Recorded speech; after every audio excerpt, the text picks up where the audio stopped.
Se ha visto lo que es la analogía de la fe, que es tener en cuenta la tradición verbal u oral de la Iglesia Católica, así como la Escritura, así como la Biblia, por decirlo así, sobre todo el Nuevo Testamento.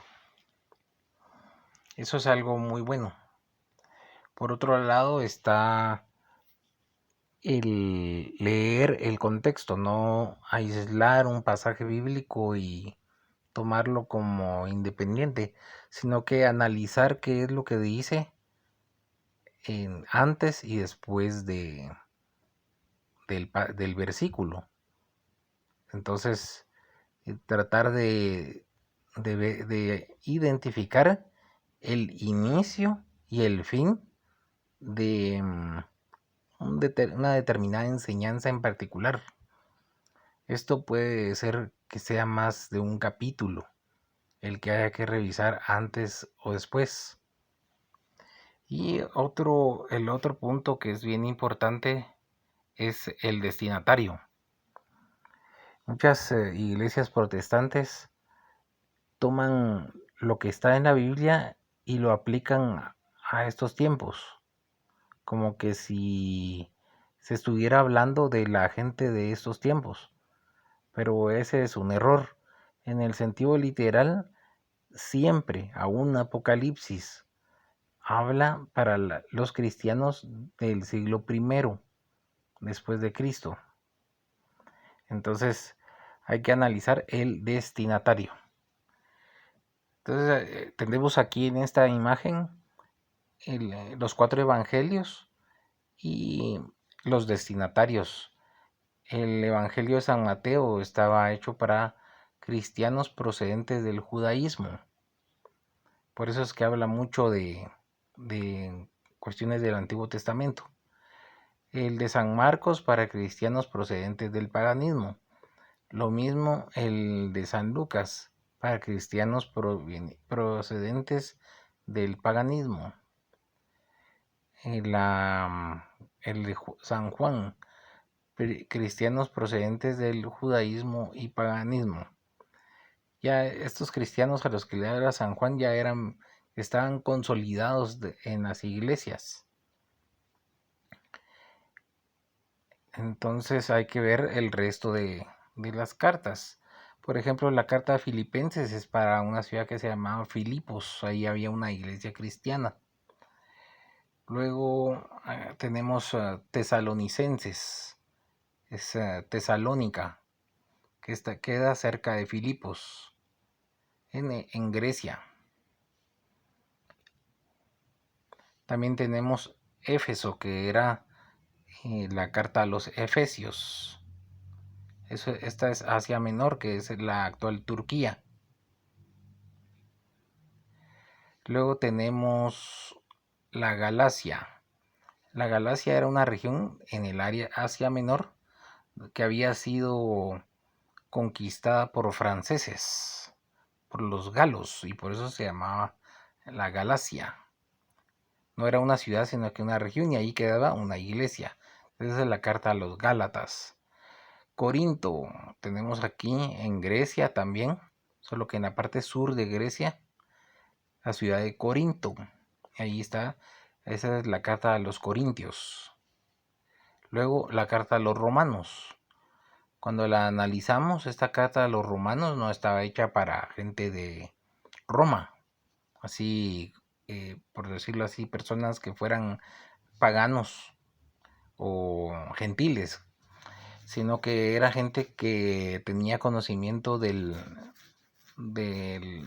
Antiguo Testamento, de la ley de Moisés, y por lo mismo es una carta dirigida a judíos o hebreos convertidos al cristianismo, pero que vivían en la diáspora, en este caso en la ciudad de Roma.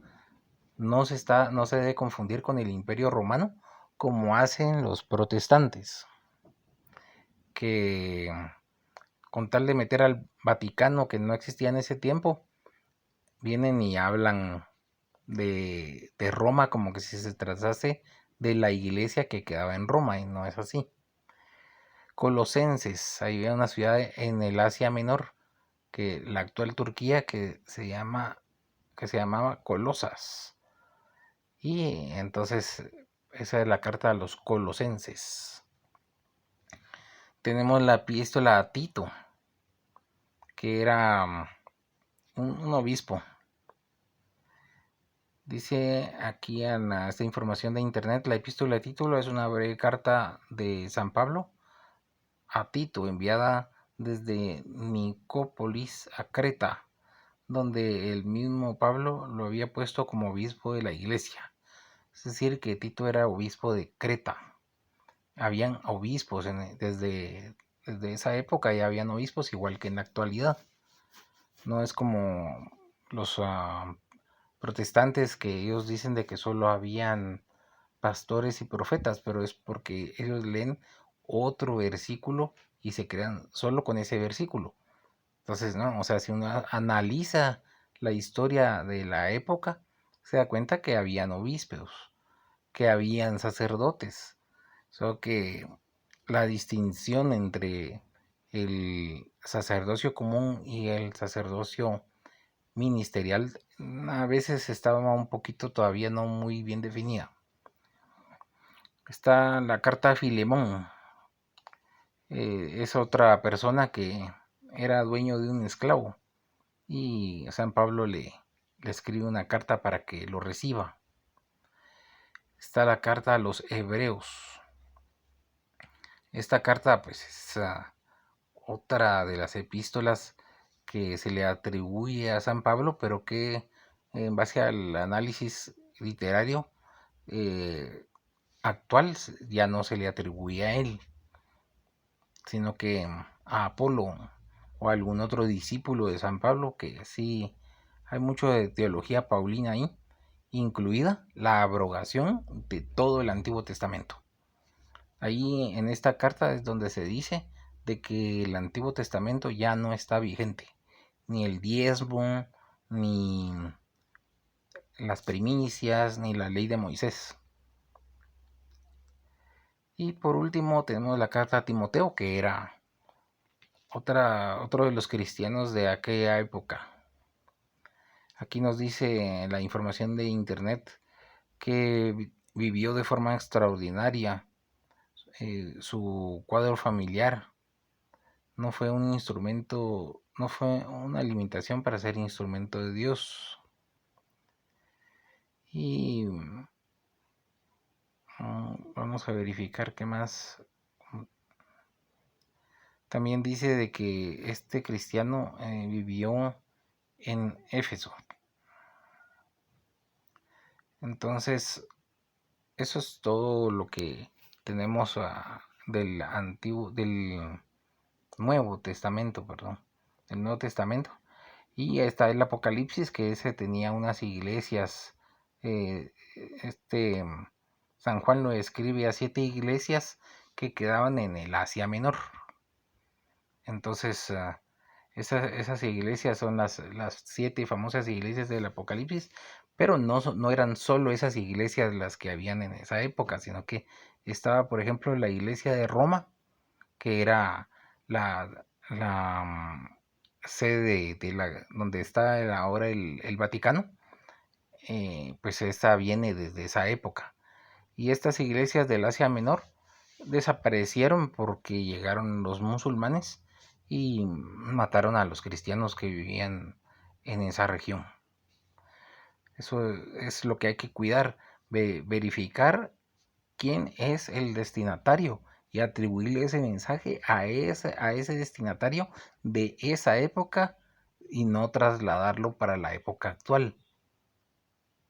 Se le puede, por medio del sentido espiritual, sacar, por ejemplo, el mensaje moral o un mensaje teológico, pero no se debe pensar de que nos está hablando para esta época, ni que se está adivinando el futuro.